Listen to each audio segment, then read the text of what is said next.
Hello, and welcome to another edition of the Wright Experience. I'm Dr. William T. Wright Jr., the founder and host of this show. I'm absolutely happy and pleased that we're about to end our first calendar year of this podcast. I'm also very excited about the amazing responses that I continue to get everywhere I go now about this work that we're trying to do to bring the very best in leadership to you. Thank you for being a part of this experience. Tonight, I have another guest on my show that is a fellow colleague. He is the superintendent in Camden County Schools, doing an amazing job there, and I'm thrilled and honored to have him on the show. My guest tonight is Dr. Joe Ferrell. Dr. Joe Ferrell has been superintendent of Camden County Schools since November 1st of 2017. And prior to that, he served as executive director of secondary education for Alamance County Schools in North Carolina. He also served as a principal in Guilford and Alamance counties for 14 years. 2 of those years at Hunter Elementary School, 7 at Eastern Guilford Middle School, and 5 at Walter Williams High School in Burlington. Dr. Ferrell began his career as a 5th grade teacher in his hometown of Roxborough, North Carolina. I've been there a few times before becoming an assistant principal in that district. He's enjoyed a 26-year career in public education in North Carolina. Dr. Ferrell holds a Bachelor of Arts degree from Elon College in elementary ed, a master's in school administration from North Carolina State University, didn't know we had that in common, and a Doctor of Education degree from the University of North Carolina at Greensboro. And at this time, it is my pleasure to welcome my friend and colleague, Dr. Joe Ferrell. How you doing, sir? Thank you, sir. I'm doing great. I hope you are. I am, and certainly pleased and excited about having you on the show. Certainly admire your leadership and the wonderful things you're doing and the vast career of success that you have had. So certainly looking forward to talking with you tonight and giving our audience a chance to learn from your successes. Thank you. So, Dr. Ferrell, if you will, we'll get right into the questions, if you will. First, I'd like you to start off talking to us about the Camden County School District, and some of the amazing things that you have going on there currently. Okay. Well, thank you for the opportunity. Absolutely. Camden County Schools has approximately 1,900 students in 5 schools. We have a K-3 primary school. We have an intermediate school that is 4-6. We have a middle school that is 7-8. And then we have a traditional high school, of course, that's 9-12, and an early college that is also 9-12. One of our points of discussion often is getting those 6th graders into the middle school. Right. So we are obviously a rural district in Northeast North Carolina. We are a bit of an outlier, though. We have an extremely low free and reduced lunch percentage rate, below 20%, which is not common in this region. And so, but of course, as you know, different circumstances like that bring in different issues and different positives and things that you can work to improve. So we have a 5-member school board. All 4 of the school board members grew up and are products of Camden County Schools, and 1 has been there for a long time. They are a very supportive board. I have a great team, and we are enjoying some success. We certainly have some things that we could work on, and we have a couple of big projects going on right now with school construction. Okay, very good, very good. What kinds of construction you got going on there? So one of the things that the board wanted when they hired a new superintendent recently in the last 4 years, which was fortunate enough to be that person, was they had been talking about building a replacement high school for close to 20 years. And so one of the things that they wanted was to see that become a reality. And we are headed in that direction at full steam. So we were able to tap into the needs-based grant with the state of North Carolina. We were able to pass a bond referendum by 73%. and we are in the design phase now and looking at actually the construction management company taking that project out for bid or for bids in January of 22. Very good. What an amazing process. We just completed our Hosky Elementary School, or replacement school, just as you guys are doing, and certainly an amazing. It's a long process, but certainly an amazing process as well worth it. And same kind of thing. We've been talking about it for, I don't know, 15, 20 years, even prior to my superintendency, of course, and thankfully we opened it mid-August of 21, and it is a beautiful state-of-the-art facility that's going to help kids. The same kind of thing you're talking about, and best wishes on that. And we look forward to coming down for the groundbreaking and the opening and all of that. So yes, sir, I'm excited about it. We're excited. Absolutely, and that's what it's about, creating those wonderful outcomes for children. So that's outstanding. Dr. Ferrell, your district has performed well academically. We all know that for a number of years, which certainly you guys to be commended for. What do you believe are some key components to having a high-performing school district? I think that we are fortunate in that we attract a lot of high-quality educators, both as administrators and as teachers. I am one, and I've been on the other side of this, so I want to be very clear about that as well, having worked in some other districts where it wasn't quite as, I won't say easy to hire teachers, but we tend to, when we advertise a teaching position or any other position, we tend to get a number of highly qualified applicants for that. And the people who do come to Camden, they tend to stay. I think that is to be attributed to our principals. They are all outstanding and create a culture of support in their buildings. And so I think that our teachers focus heavily on academics, and that's what I attribute it to. Right. And that makes a difference when you got good quality educators in every classroom, and as leaders as well. Outstanding. Yeah. So, Dr. Ferrell, I did a little bit of research and kind of broke some numbers down. So we'll try this one on for size, okay? Okay. The current entry-level pay for teachers, we all know, is around $35,000 per year. So I was sitting doodling at my table today, and this is what I came up with. That is equivalent to an hourly wage of about $16.82 per hour if we did that for 40-hour week, 52 weeks per year. Even if we divided it by 220 days, which is roughly about the amount of time that a teacher spends in the classroom per year, that would be $19.89 an hour. 30 years ago, that might would have been all right, but now that's what we're paying teachers. So my question to you, even in a district like Camden, occasionally you have to hire new teachers. How do we recruit the best under these circumstances, in your opinion? So first of all, I think that we need to change the circumstances. And when I say we, I mean the greater we, obviously. Sure.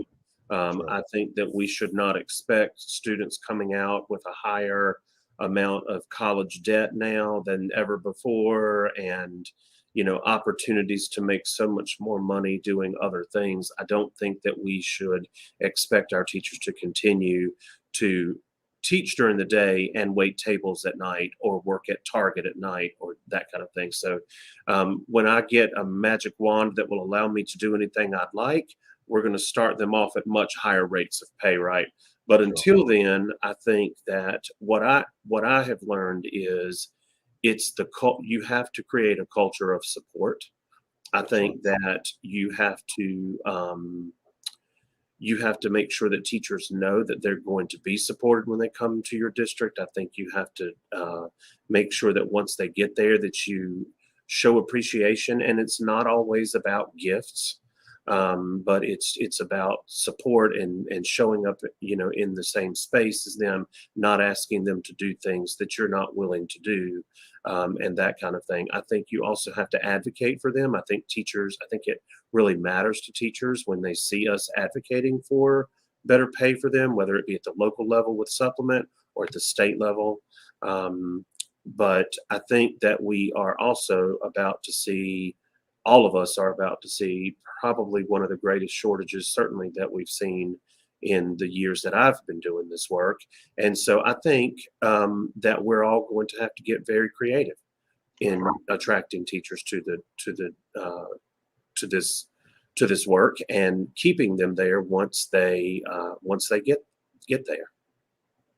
Right. By making those supports that you mentioned earlier readily available. And thank you for that. Thank you. So Dr. Ferrell, in your preparation, I'm sure there was a lot of work you've talked about. We read in your bio that you've been a leader at elementary, middle, and high school levels as well, and so forth. And certainly that's key. But in thinking about helping aspiring superintendents and their preparation, what do you think are some key steps, some things that are just absolutely necessary as people are preparing to obtain and maintain a superintendency? I think that variety is important. So, for example, I did set the goal for myself to be an elementary, a middle, and a high school principal before I ever went into a superintendency, because I wanted to be able to relate to all of those levels of leadership. So I think that variety is important. I also think it's important to find a leader that you can work for who's willing to let you take risks, willing to involve you in higher level decision making, willing to allow you to bring your thoughts and ideas to the table. I think that, of course, this is, I guess, a little bit of a plug for anything that Jack Hoke does with the School Superintendents Association. I've sent 2 people to the Aspiring Superintendents program, and they both have said that it's the best professional development they've had. But I think that, daily in the district, I think exposing them and finding, I guess it's a two-way street, right? So for me, thinking about who's going to replace me a few years down the road, as I am getting closer to the end than to the beginning of my career. But giving them all of those experiences. But I think it's important for the person on the other end of that to find someone who's willing to give them those experiences, willing to let them take those risks, fail a little bit, and then work them through some of those situations. I always tell my folks, I want you to take a risk, go out on a limb, just don't go so far out that I can't pull you back. Right. Because I need to be able to do that. So I think those things will be really helpful. And of course, if any of us can find a way to move COVID on out, I think that will help. That will help as well. That would be tremendous, wouldn't it? I'm telling you. By the time we think we got it in a corner, at least here comes something else. So that's right. But anyway, we're resilient and we can get through it. And so I heard you say something key there that we certainly want people to understand. Not that we're expecting you necessarily to go out and fail every day, but if we learn from those mistakes or those slip ups, then that's all right. And a good leader is willing to allow people to have those opportunities to learn from those experiences. So I think that's amazing and outstanding advice. I sure do. So what have you learned during your superintendency, Dr. Ferrell, thus far, that you believe has been most beneficial to you personally? I've learned that when I spent 14 years as a school principal, I could make a decision and move on. I've learned that as a superintendent, I have to spend more time preparing to make that decision. And then sometimes once that decision is made, we don't get to move on from it as we might like to. And I guess that really goes to the politics of it all. And I don't mean like Republican and Democrat, but just dealing with the different stakeholders and what their thoughts are. You know, as I said, Camden has a 5-member board, and they are great people, and they are on that board for the right reason. But there are some times when we have.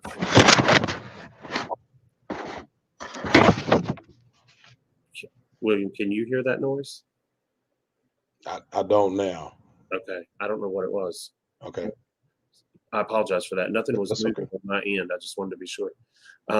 But dealing with the just the different stakeholders and where their personal feelings or their thoughts are about it, and how it impacts certain constituents that they deal with. And so and then the other thing too is I always felt like, as a principal, I went as a teacher, I went into my classroom every day, I closed my door, and I taught my students.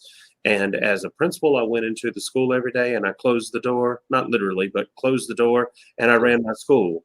And the superintendency is just so much broader than that. And so it just takes a lot more of that kind of thinking, I think, to get through a decision. But that's so slow down and be methodical in your decision making, because it's not like it is in a school where you have to make really quick decisions and so many of them. You have to slow it down, and you might have fewer decisions in a day, but they impact more people. Right. And it's a little bit easier to take them back too. It's a little bit easier to take them back. Yes, Yeah, sir. that's right. That's right. But that's great. So Dr. Ferrell, what sources do you use both on a personal and professional level for guidance in your work these days? So I learned early on that I should, as a principal, I was assigned a mentor. As a teacher, I was assigned a mentor. As a superintendent, I wasn't assigned a mentor. And so I learned pretty quickly to pick a few mentors of my own. Right. And so I have established those relationships. I also had sometimes reach out to our Northeast RISA executive director Sure. for advice. Jack Hoke is always someone that I call on from time to time. I tend to reach out to my self-appointed mentors first, Right. but that's what I have done to support myself in this. And there have been a number of times, especially in the first couple of years, where I've just paused and said, I better just run this by someone. And it has Right. been super helpful to me. And so those people know who they are. And if they're listening or watching, please know that I appreciate you. And that's important for us, even the superintendents, even though we're at the top leadership position or whatever they're calling it these days. We must still have people to reach out to. We must still have people to bounce things off. We must still count on people that we can have those safe spaces to say and do what we need to do to make our jobs better and make sure that those decisions are above board. So that's great. That's outstanding. What characteristics do you look for, Dr. Ferrell, when you're selecting leaders for your district? I look for people who are open to the ideas of others. I look for people who are confident to share their own ideas. I look for people who have thick skin and don't take this work or any part of it personally. I look for people who are willing to say, you know what, that's a better idea than the one I had. I think we should go with that. But also people who are going to disagree with me, and I'm completely fine with that. I think we all learn and grow that way, and I think that ultimately our students get the best experience from our schools when we have that kind of rapport with each other. But also someone who is going to, even if their idea isn't the one that we go with, will go out and support that once we all open the door and leave the room. So key, so key that we leave those spaces for leaders to be able to come in and offer and know that we're going to listen and may still end up doing what we want as opposed to what they're, but at least to have that opportunity to have those safe spaces because that's also how they grow as well. I completely agree. Sure do. So let's think for a minute. I thought this moment was coming sooner rather than later, but it doesn't appear that it will be. But what do we need to be looking like as school districts, in your opinion, maybe across the state post pandemic, if we ever can get through the pandemic? Yeah, well, I think that the competition for public schools was already getting pretty stiff, Right. whether it be private, home, charter, whatever else, right? Online. And I think that we had, and I've spent my entire career in public education. I think that we have sometimes we get stuck in the way that we think things should be. And a lot of times that's the way that things used to be. And so I think that what the pandemic has done is it has caused all of us to say, wait a minute, we're also capable of providing these opportunities for students.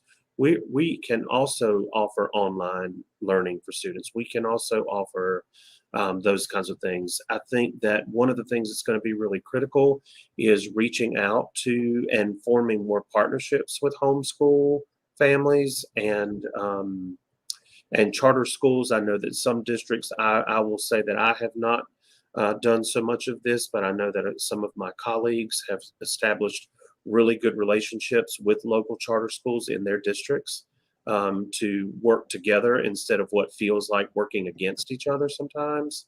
But I think that we are going to have to be more open to what the customer wants and more open to what the customer needs. And when I say the customer, of course, I mean our students and families, and being more willing, I think, to not just say, no, we can't do that in a public school, or we're not willing to do that in a public school, but taking a minute to pause and say, how can we make that work so that we keep you as part of our public school and your public school system? And I believe we can rise to that occasion, but like you say, it's about the mindset of making sure that we exhaust those efforts to make sure that we're providing that very best education that we always talk about. But now we're in a situation, as you're saying, where people have options. So we want to Yeah, make sure that we're giving the best option. And I couldn't have said it better myself for sure. right. Dr. Farrell, this pretty much Great. exhausts the questions that I have at this point. Are there any other items that you would like to discuss with the audience that I might have omitted? No, I would just, if I may just offer the Sure. advice to anyone who chooses to watch this that I offer to every aspiring leader, Okay. and that is, don't skip rungs on the ladder and enjoy the rung that you're on, because so many times, and I did this just like anyone else, I would be as a teacher, I was thinking about becoming an assistant principal. As an assistant principal, I was thinking about becoming a principal, and so forth and so on. Now, I did stand on the principal rung a long time, and that was by my own choosing. But when I look back over the years and I think about the time that I spent in each of those positions and what I learned and how much I fall back to that now or refer back to that as a point of reference, I find myself more and more encouraging people to take some time on each rung of the ladder. You'll get to the top if that's where you want to get, but take the time to learn each rung and don't be in such a hurry to get to the next rung, and certainly don't skip any. Wow, that's amazing. That's amazing. And what great advice it is because each of those, to your point, each of those rungs helps prepare you for what you're going to see in the superintendency. I agree wholeheartedly. You can better help. In your case, you've served as a principal all three levels. I served at two levels. And we can help those principals better and those teachers better because we've been in those buildings. But if we had skipped those rungs, then we might not be quite as equipped to do so. So what awesome advice for our aspiring leaders. And you've lent a lot of very strong wisdom to our audience. And for that, I'm very appreciative. Dr. Ferrell, if you hold on with me just a minute, we'll come back and close out the show. Yes, sir. My guest next week is going to be Dr. Brian Taylor. Dr. Brian Taylor is a superintendent of Hickory City Schools in North Carolina. He's a fairly new superintendent there, and we look forward to the experience.